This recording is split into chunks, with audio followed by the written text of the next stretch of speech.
दोस्तों वैसे तो इतिहास में बहुत सी रानियां आई और चली गईं। किसी की खूबसूरती की चर्चा बहुत रही तो वहीं किसी की वीरता की चर्चा बहुत रही। लेकिन आज की इस वीडियो में हम आपको एक ऐसी महारानी के बारे में बताने वाले हैं जिनकी खूबसूरती, वीरता, चालाकी और सबसे ज्यादा अपने अफेयर्स के लिए जानी जाती थी। और इसीलिए ये महारानी इतिहास की बाकी महारानियों से काफी ज्यादा अलग थी।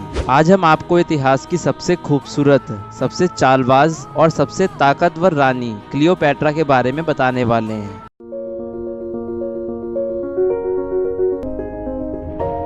अगर आपको भी इतिहास पढ़ना पसंद है तो आपने दुनिया की सबसे खूबसूरत रानी के बारे में जरूर सुना होगा।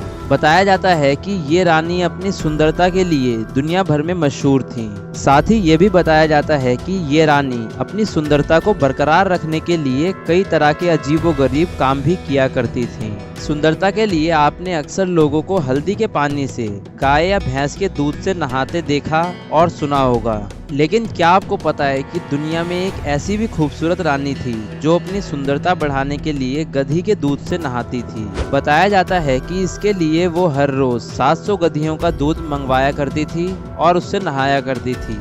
इस रानी को ना बस उनकी सुंदरता के लिए जाना जाता था बल्कि उनका जीवन भी काफी रहस्यमयी था। हम जिस रानी के बारे में बता रहे हैं वो मिस्र की राजकुमारी क्लियोपैट्रा है, जिसको सुंदरता की देवी भी कहा जाता था।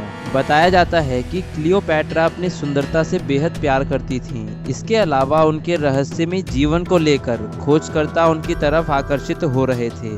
क्लियोपैट्रा जितनी सुंदर थी उससे कहीं ज्यादा चतुर और चालाक भी थी। बताया जाता है कि उनके पिता के मौत के बाद केवल 14 साल की उम्र में क्लियोपैट्रा और उसके भाई को संयुक्त रूप से राज्य मिल गया था।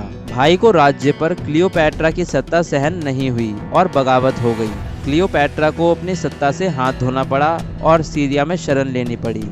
मगर इस राजकुमारी ने साहस नहीं छोड़ा। इसके हाथ रोम के शासक जूलियस सीजर को अपने मोह में फंसाकर क्लियोपैट्रा ने मिस्र पर हमला करवा दिया। सीजर ने क्लियोपैट्रा के भाई को मारकर क्लियोपैट्रा को राज सिंहासन पर बैठा दिया। कहा तो ये भी जाता है कि क्लियोपैट्रा इतनी खूबसूरत थी कि वो राजाओं और सैन्य अधिकारियों को अपनी सुंदरता के जाल में फंसाकर उनसे अपने सारे काम निकलवा लेती थी। इतना ही नहीं, उसे दुनिया की 12 से ज्यादा भाषाओं का भी ज्ञान था। यही कारण था कि वो जल्द ही किसी से भी जुड़ जाती थी और उससे सारे राज निकलवा लेती थी। क्लियोपैट्रा खूबसूरत दिखने के लिए हर रोज 700 गधी का दूध मंगवाती थी और उससे नहाती थी, जिससे उसकी त्वचा हमेशा खूबसूरत बनी रहती थी। एक शोध के अनुसार जब चूहों को गाय और गधी का दूध पिलाया गया तो गाय का दूध पीने वाले चूहे ज्यादा मोटे नजर आए। इससे यह साबित होता है कि गधी के दूध में गाय के दूध की तुलना में कम वसा होती है, जो हर इलाज के लिए सबसे बेहतर है।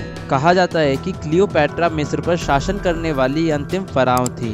हालांकि वह अफ्रीकी, कॉकनेशन या यूनानी थी। क्लियोपैट्रा की मौत 39 साल की आयु में ही हो गई थी, लेकिन उसकी मौत कैसे हुई ये अभी तक एक रहस्य बना हुआ है। तो आज की वीडियो में बस इतना ही। वीडियो अच्छी लगी हो तो वीडियो को लाइक करके चैनल को सब्सक्राइब कर देना और साथ ही कमेंट करके ये जरूर बताना कि वीडियो कैसी लगी। तो मिलते हैं नेक्स्ट वीडियो में, तब तक के लिए बाय बाय, टेक केयर।